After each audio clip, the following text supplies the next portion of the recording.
I'm waiting for Tim to turn back his camera, Maddie, Ryan, Mortimer, Richard. I know sometimes we turn our cameras off because of bandwidth issues and stuff, that's great. It's always good to know that you've made it back though.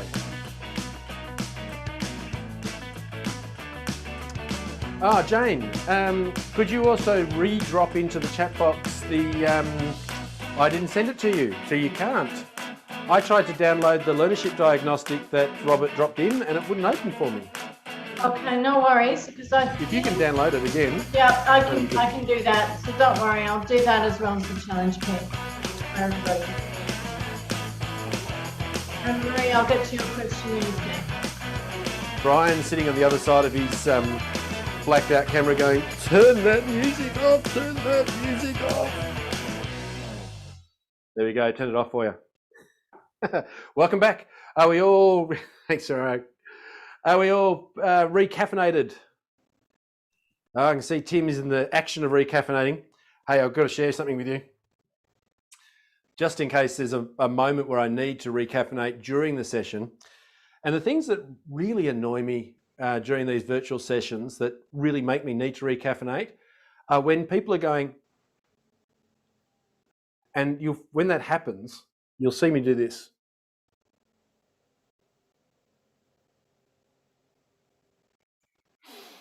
That was my fun and games for the day.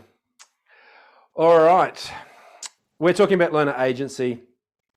I've highlighted the fact that you can't give students learner agency if we can simulate it by giving them easy choices, easy things they haven't done yet, but it's not changing the actual student. Until we change the student, they're not actually gaining agency in the world. We talked about the importance of the environment. It's important that we don't overly restrict. Hang on, I better put the recording back on at my end. Talking about learner agency, we talked about how the environment's important. All right, we want to have an environment. It's not free for all. There are some schools out there interpreting it as just let the kids do anything they like. That's not what we're doing. But it's freeing them of undue restrictions. But at the same time, making those choices that they're able to make, not easy choices, but hard choices, choices that challenge them, stretch them, that they need to grow into. We talked about that environment can, if you like, physically restrict students. If you're just saying this is your only choice, then you've got no agency. Prisons are really good places to remove agency from people. And we do that for a reason. But schools don't have to be like that. But just releasing the restrictions doesn't change the student. To change the student, we need to appreciate that two things could be stopping them actually taking effective action in the world. And the first one that we've started to explore is this idea of mindset. When you believe you can't, you're not, you've been categorized out or categorized into being something and only something, the victim of a personality test, those sorts of ideas, then the restriction on your agency is in your belief system. And we went through the symptoms of the fix and growth mindset. How are we traveling? That's the question I need to ask right now. What are your questions? How are you feeling? Is today, answering the questions that you came with? Are you happy for me to keep sort of plowing on in the direction that I think we can go? Or have you got specific questions or needs that I need to address? The more you tell me, the more I can tailor it to specifically what you need to do. This is your cue. Yeah, I think that the concepts are really good, James, and I think it's the discussion about how we get there that's the challenging one for all of us, and obviously that's where you're heading. But kind of this the framework of our utopia is nice and clear. What's our roadmap? Yep, and I'll just flag for you. As some of you are sort of already recognising, this is probably more complex than you thought. And the roadmap that I'm going to give you, I'm going to give you, particularly as we move through now, as many strategies and techniques and things as I can. But Lulu will vouch for this. Lulu was here yesterday with me and we spent a whole day talking about growth mindset, and we could have spent 3. We're going to spend maybe an hour and a half all up talking about growth mindset. So it's a much bigger topic than we can possibly cover just today. So my main goals are to give you the framework, a deeper understanding of what's going on, the inroads on how to do it, and enough to start you on it, but it's a decision you might want to make to take this journey further. That's enough of that for now. So just to set you up, I'll let you know that. How about others? How are others feeling? Hi, James. I agree with Richard, and I'm curious how, if during the roadmap, you might be able to offer strategies also for remote learning.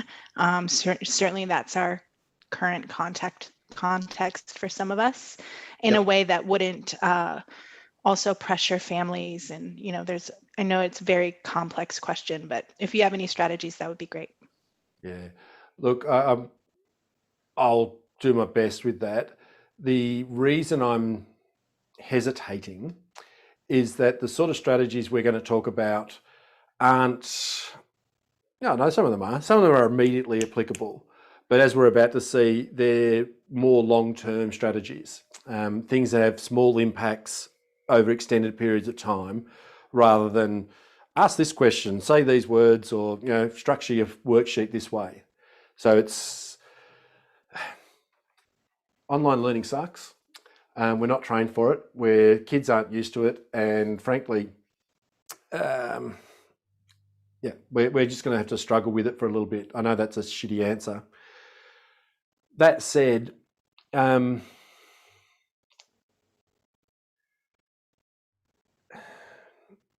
you think about those levels, the comfort zone, the learning zone, comfort zone, performance zone, learning zone,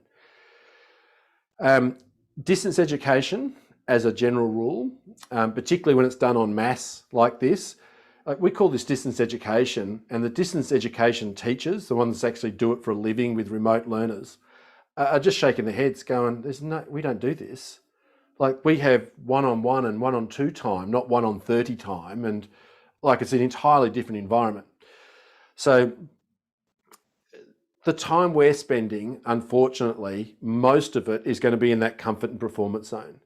It's going to be about learning more, not learning better, because for some students, it'll be okay to stretch them and challenge them into something more difficult, because they'll be engaged in what we call productive struggle, where they struggle, but have the strategies to work it out for themselves. We hit their learning zone in the right spot, and they can figure out for themselves how to improve. The struggle for some of those kids that haven't got those strategies is when we stretch them, they get lost. In the concept of the learning landscape and the challenge pit, they try to climb up the other side. They don't know which tools to use, and they may not have them in their backpack. And so they fall back into the bottom of the pit, and they climb up and they fall down, they climb up and they fall down. Eventually they go, I'm going to go out on the trampoline instead. So to a certain degree, I think by nature of the circumstances, not by choice or desire, we need to stay a little bit in that comfort and performance zone rather than that growth zone. But having said that, our current NAPLAN results suggest that that hasn't happened. So, other thoughts, comments?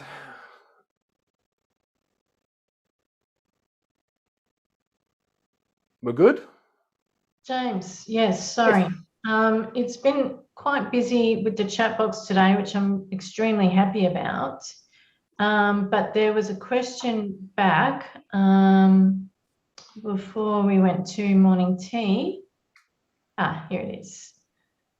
Anthony, now I don't know if he's already addressed this, but he's asking, where does the learning zone concept sit in relation to the flow concept of POS-ED?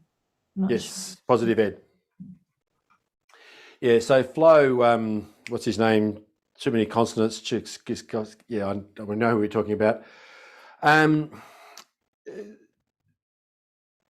You will be in flow. No, wrong way around. When you are in flow, you will be in your learning zone. Being in your learning zone doesn't put you in flow. Flow's a complicated concept, and it's that feeling of being lost in your work. For those of you who don't know it, it's that feeling of you lose track of time and you're very engaged, very, you know, who knows that experience sometimes? You get so deeply engaged in your work that you lose track of everything else. It's a very, very difficult thing to create for a student. But the two, you'll be in, as I said, get them right around. When you're in flow, you will be in your learning zone. Being in your learning zone doesn't mean you're in flow. And it's a case of, yeah, look, it's a sort of conversation you need to have quietly over lunch or a beer rather than trying to explain it here. Who asked the question? Oh, yeah, it was me. But I suppose what I'm thinking, you've clarified it there in the sense that flow is the rarefied air of when a student's just absolutely nailing it, but the struggle to get to flow sits within the learning zone and the difficulties that are in, and it's like starting the cold engine of a car. You know, it takes time to get into that zone from, is what I'm gathering from you. Yeah. In the work, I was talking before about effort. Jane, let's just give this group, you guys are getting so much. Let's give this group the effective effort, not all effort is equal document, and they can at least read that in their own time. I talk about effort, and I've said it before, it's not about the amount of time and energy you spend, but how that time and energy is spent. And you can spend that energy in two ways. Above the bar or below the bar, so in your comfort zone and performance zone, or in your learning zone. And sorry, in two places or in two ways. And the two ways are with poorly developed habits of mind or well-developed habits of mind. This quadrant up here involves struggle, and that's what we've been talking about. And there's that unproductive or productive struggle. And what happens is that as you go through productive struggle, as you're sort of uncertain, unsure, and you're starting to see your way through, and time and energy is going up, and progress is slow. And what you're actually doing in the concept of the learning landscape is you're slowly building the tools, the strategies, the techniques that you need to climb that little bit extra out of the challenge pit.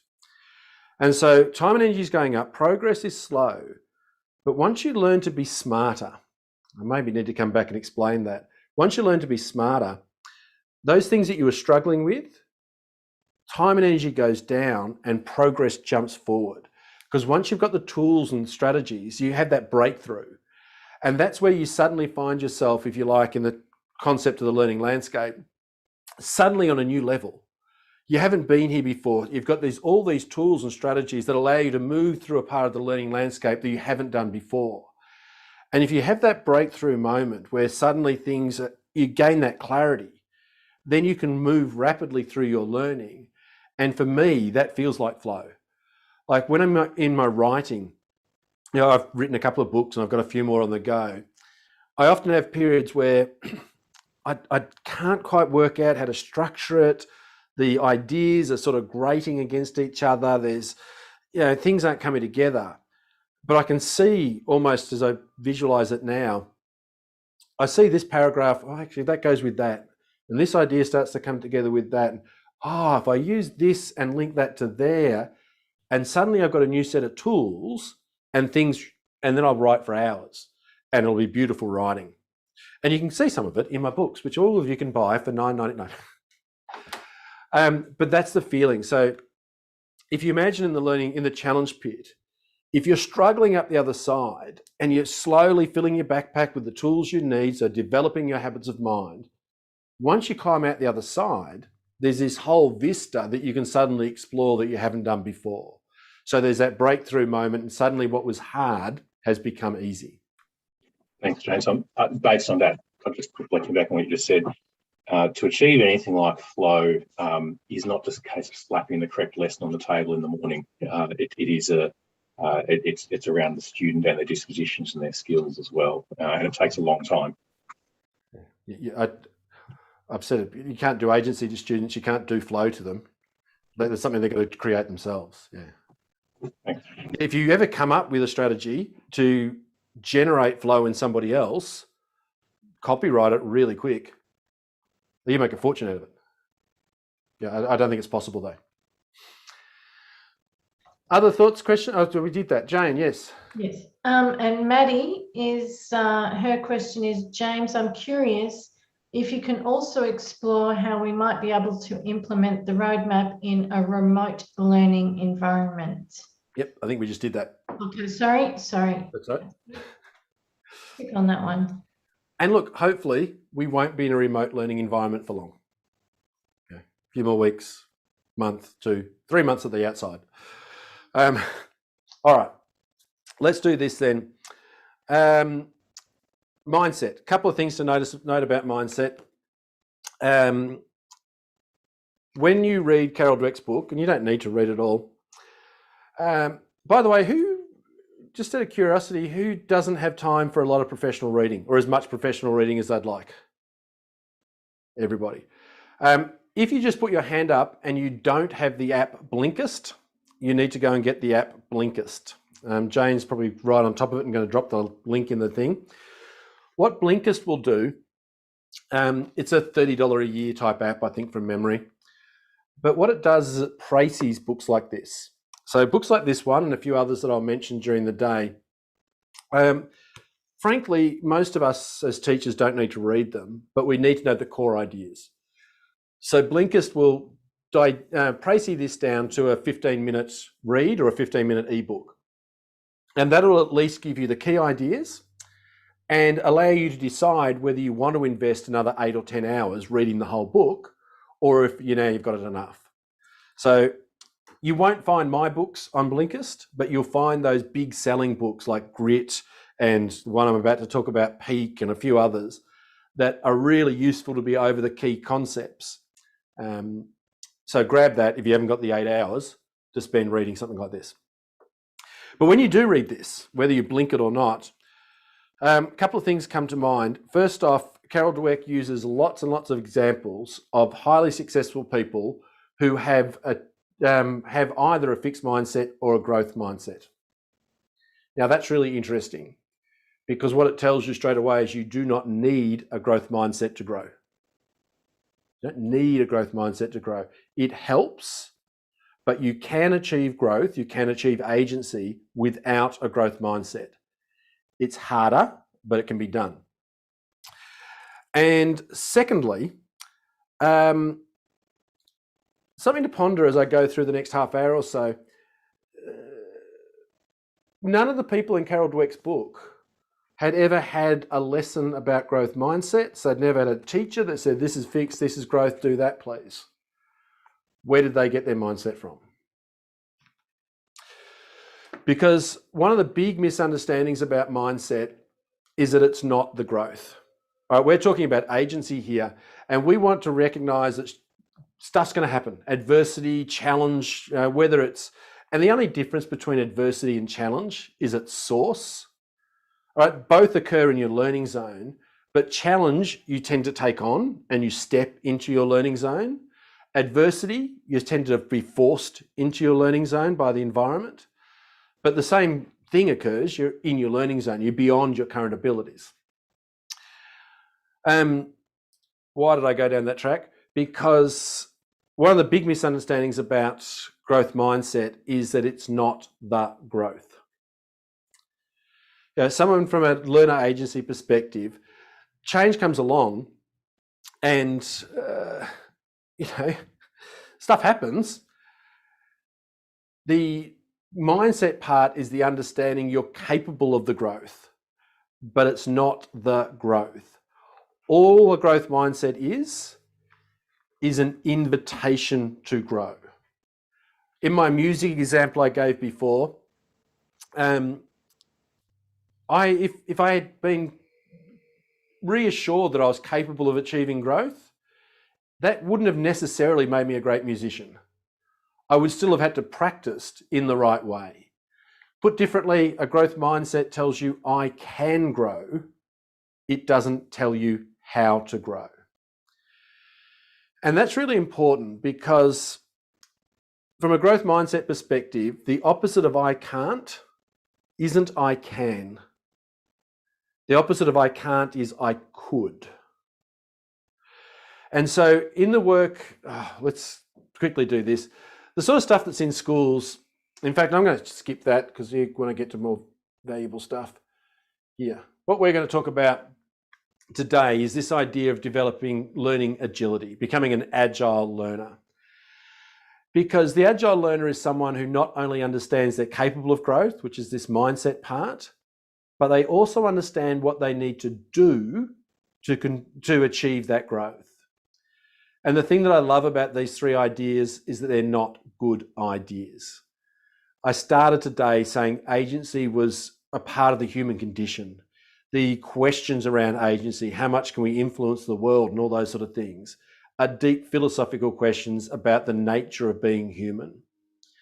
These three ideas, mindset, habits of mind, and this idea of virtuous practice, are not created by their authors. They are recognitions of the human condition. As I said before, Carol Dweck's work, she didn't invent mindsets, she observed them in students and said, what does that observation tell us about the way people behave? People with a fixed mindset hate challenges. People with a growth mindset love them. She didn't invent the idea. Same thing with Art Koster and Bennett Kalick. What Art Koster and Bennett Kalick did was, through other people's research, went out and said, you guys are among the best at what you do. What do you do? And they documented the patterns of behavior, the dispositions, the habits of mind that these people engaged in when they were in the business of getting better, when they're in their learning zones. And this work here of Anders Ericsson's, Anders Ericsson is referred to as the expertise expert. His work documented the process you need to go through in order to achieve new talents and abilities. You might know his work through the 10,000 hour rule or the term deliberate practice. And this book here, Peak, was his last book. He passed away last year, unfortunately. It was his last book, and it's a great public summary of all his key ideas, written for a general audience. His other books, books like this one, looks like this one. You can read that. This is not a casual read. This is the research, literally, if you like ends and standard deviations and those sort of things, read this one. If you like a good read that one there. But it's a great way of documenting this process of stretch and challenge. And this, of course, is what I wrote about when I talked about learning agility. And Jane, let's give them that too. Let's give them the first chapter of this. So Jane's going to drop the first chapter of this book into your into the chat for download, which is that book there. The reason I'm saying all this, and this builds us towards this conversation around learnership, is that a growth mindset only works if you do the work. All right, you can have plenty of people in the world with a growth mindset that have failed to achieve the growth. And for that matter, it only works when you do the right sort of work.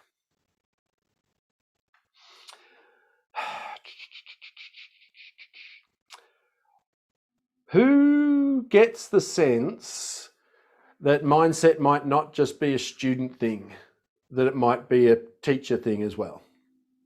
Yeah. Very quickly, teachers have mindsets. A teacher with a fixed mindset will very quickly go into their classrooms and say, you are going to do really well this year. I can tell that about you. You're that sort of kid. You're going to be great. You're going to have to work really hard and you might get there. And I'm not sure why you're in my subject. You're really not cut out for this sort of thing. And as a result of knowing this, because I've made that judgment, all my hard questions will go to this student. A few questions will go to that one, and I'll tend to ignore that kid. When I talk to this kid, I'll be talking in a confident voice. So I'm saying, yes, you should be doing this. No, you can do this better. Here you go. Here's some formative feedback. When I talk to that student, I'm going, oh, look, just hand in what you've done. That'll be fine. And I'm sending lots of messages to those kids about what I think their abilities are. Happens in the staff room as well. When I see a talented teacher in the staff room sitting over there, I go and sit over there and I bitch about them. I tell the people around me that they're not really a good teacher. In fact, I'm a better teacher than they are. they gave them the easy kids because they're not very good. They give the hardest classes to the best teachers, which is why it looks like my kids are out of control. But if you gave my kids to a teacher like that, eat them alive. I'm making excuses, all that sort of thing. And when I meet a first year teacher, I'll say to them, welcome to the profession. Are you sure you made the right choice? Not everyone can do this. It takes a special sort of person like me to do this job well. And some people stay around too long. So if it's too hard for you, get out and find something you're better suited to. Teacher with a growth mindset, on the other hand, will look at all their kids and say, look, I can see that you're at this standard, you're at this standard, you're at this standard. At the moment, you're at level 10, level 8, level 6. The standard goes up to 1 billion. Really not much difference between you at all. So I'm going to treat you all exactly the same way. I do need to give you a slightly different task to each other because that's where you're up to at the moment. But where you are now doesn't tell me anything about where you're going to be in the future. So my time, my energy, my attitude is equally distributed amongst those students. When I see that talented teacher in the classroom, I walk straight up to them and say, you're a bloody genius at what you do. Can you come and teach me how you do what you do? Because my class goes to shit when I try to do what you do. And when I talk to my first year teacher, I say, welcome to the profession. Don't let anyone tell you it's easy.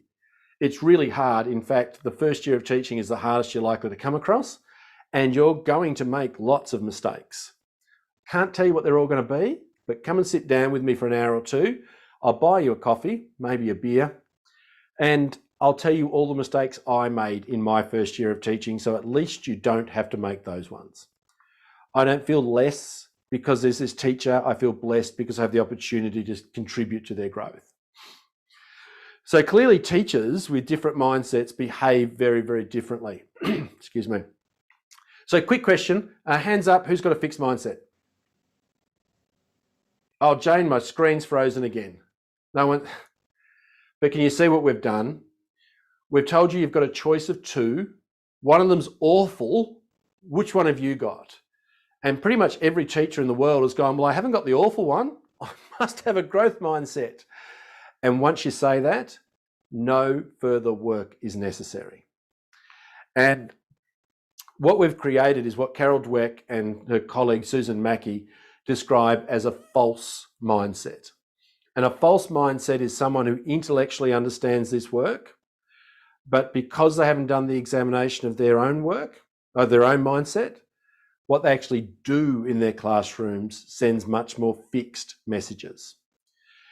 For example, I worry about the number of teachers that have adopted praise effort. And in practice, it has turned into praise struggling students for effort. You see, if you look at Hattie's research, who's familiar with John Hattie? Has anyone heard his name before? Who remembers when Butcher's paper was compulsory in teacher professional learning? Yeah, remember we all had to have the Butcher's paper? Do you know that John Hattie has replaced Butcher's paper? He's now the compulsory part of teacher professional learning. John Hattie stood up at a professional learning event, visible learning event in the US a couple of years ago now. And he said that the effect size of fixed versus growth mindset on student performance is about 0.19. Which means what? Doesn't have an impact. Stop doing it. He was presenting on stage with Carol Dweck. Pretty brave thing to do.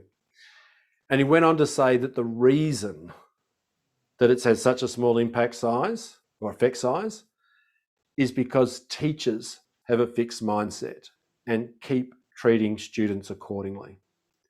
And so in our work around agency, if our teachers are sending fixed messages to our students and saying, James, you're not very musical, or you're a smart kid, but you're not, we are building these mental limitations in our students that will restrict their agency. And although these teachers are well-intentioned teachers that would want to send growth messages, we are hamstrung by the messages we were brought up with. Because we were brought up in the family that said you were the smart one, your sister was artistic, and your little brother was, we're trying to figure out what your little brother is. You know, you were sat down with your year 10 guidance counsellor who performed some sort of test and said, oh, you're really cut out for. You're the sort of student who would be good at this, this, and this, and cut out things that, no, you're not really suited to those sort of roles. So the problem here is that your mindset is part of what we call your unconscious bias. It's what happens when you're not paying attention. And so if we want to have a conversation about building students' agency, and if part of that conversation is about helping develop students' mindset to become more growth orientated, to realize that the person they are today doesn't have to be the person they are tomorrow, that they have a choice to develop skills and abilities that they don't have today, so they have the power to act over things tomorrow that they don't have the power to act over today, then we need to address not just the student's mindset, but the teacher's mindset. Because the number one thing we can do to change a student's mindset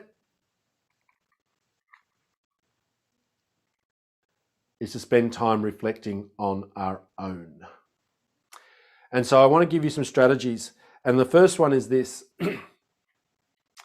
This sort of stuff that you may have seen, fix versus growth, we need to realize does not exist.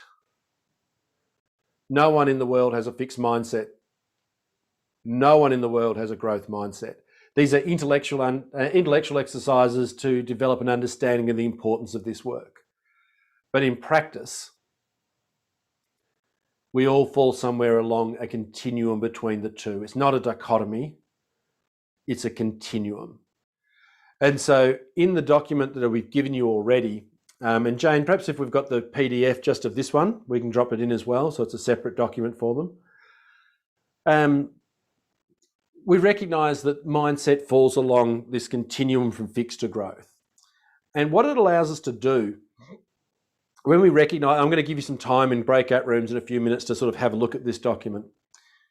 It helps us recognise that we're not fixed, but we're not growth either. When I said to you before, how many of you have got a fixed mindset, and I've done this in rooms full of principals and the whole room sort of looked at their toes. No one's got a fixed mindset. A few of you went, oh, how many of you are now prepared to say you could be more growth oriented in your views? Yeah. And that's the point. It frees you from this stigma and this negativity around having a fixed mindset without needing to sort of hold the position of I've got a growth mindset instead. It reflects the real world. You don't have kids with fixed mindsets and kids with growth mindsets, or fixed mindset moments and growth mindset moments. When you look at this continuum in a minute, ask yourself, where do you fall? Where do your kids fall along that continuum? It recognises that this is a journey, that you can't simply say, I'm going to have a growth mindset. That seems like a good idea. I should have that. You kids, you need a growth mindset too. Will you start having a growth mindset, please? It doesn't work. As Carol Dweck pointed out, a growth mindset is not a declaration. It is a journey. Oh, I think I'm about to sneeze. Excuse me. And most importantly for our work around this, it allows us to reset our expectations, to recognise that as you work with students' mindsets, it's not about instilling, installing, adopting a growth mindset. It's about nudging, nurturing, nourishing an increasingly growth-orientated mindset. And that your success with this work will be measured not by the number of students with a growth mindset, but rather by how much more growth-oriented they have become. How do you do it? It's not easy and it's not quick, I'm sorry. What we do know, as I just change a setting here, is that the sorts of strategies of putting up posters, telling kids not yet, all the rest of it haven't worked. That's because we've confused teaching about a growth mindset with teaching for a growth mindset. And so the strategies I want to talk about are about teaching for a growth mindset. In broad brushstrokes, let's do this and this and this and that. One of the things you've got to realise is that you don't get to start. You are influencing students' mindsets just like my teacher influenced mine every day of the week. So when you go back to your school and start talking to teachers about this, it's not a case of, oh, are we going to do mindsets now? No, you're already doing it. The choice is, are you going to do it more deliberately, more explicitly, more intentionally? Are you going to be more growth oriented in what you do? For example, excuse me. For example, in your staff room, are you more likely to hear conversations about your high achieving students, or are you more likely to hear your conversations about students who achieve highly? Now, I'll say that again because people don't always hear the difference. Are you more likely to hear conversations about high achieving students, or are you more likely to hear conversations about students who are achieving highly? Because the difference is profound.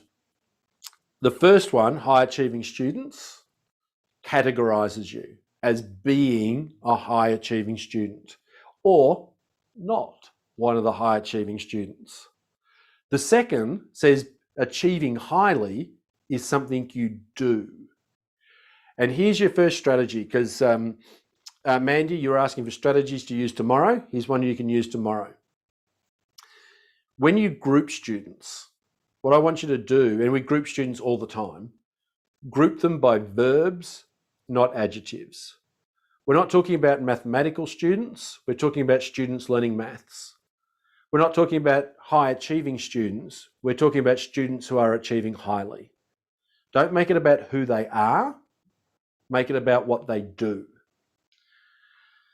The catchphrases, as I've said before, they just don't work. There's a lot of half-truths in them, but long-term they don't work.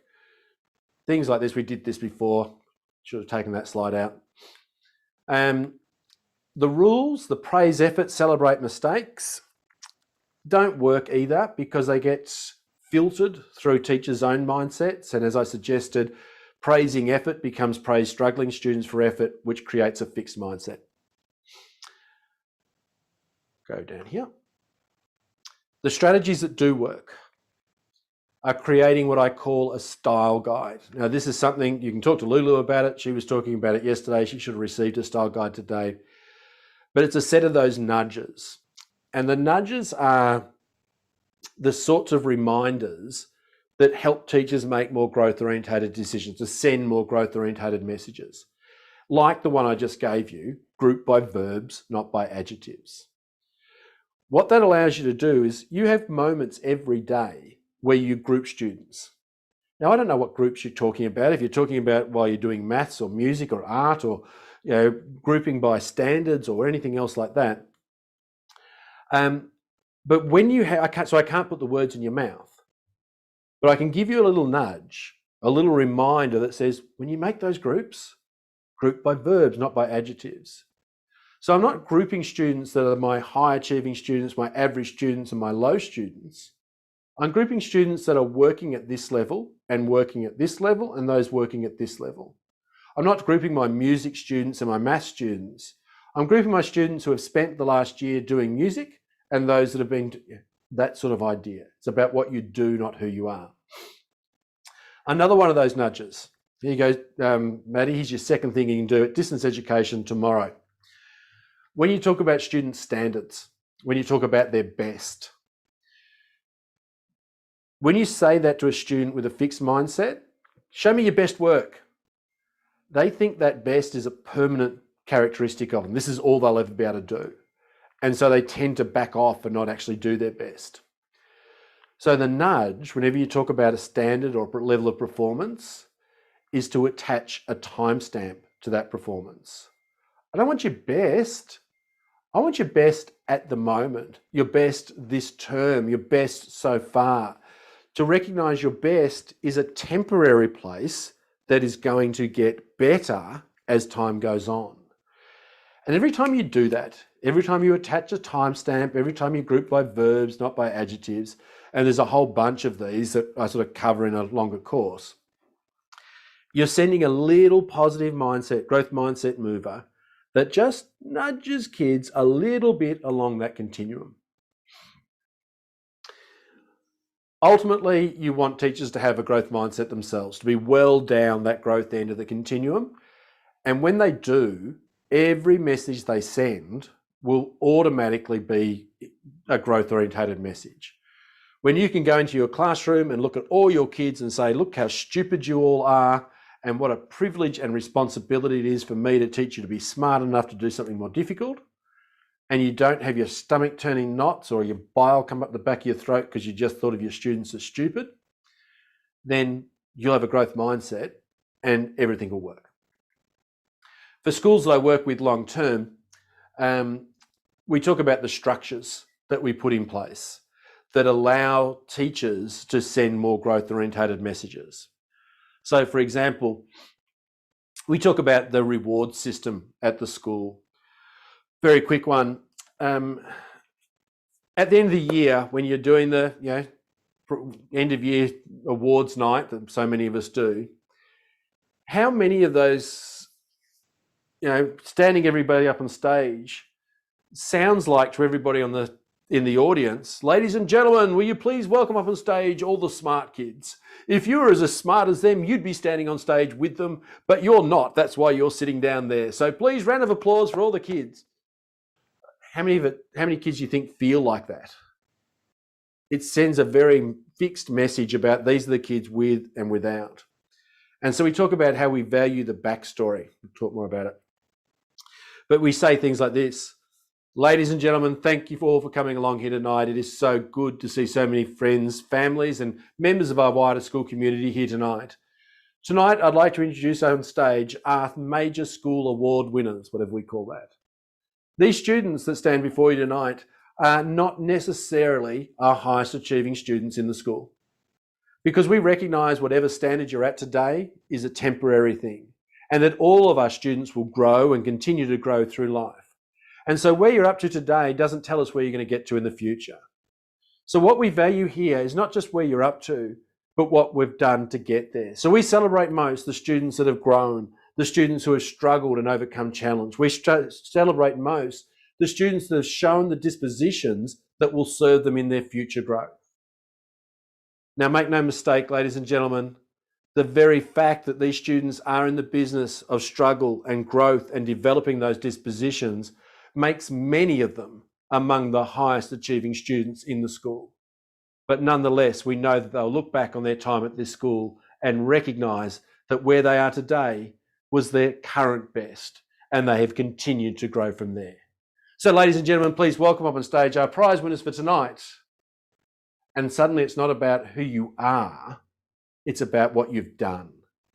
And although schools will, many of you will be looking at me now going, we kind of do that. We can talk about strategies that make that more explicit and more highly valued.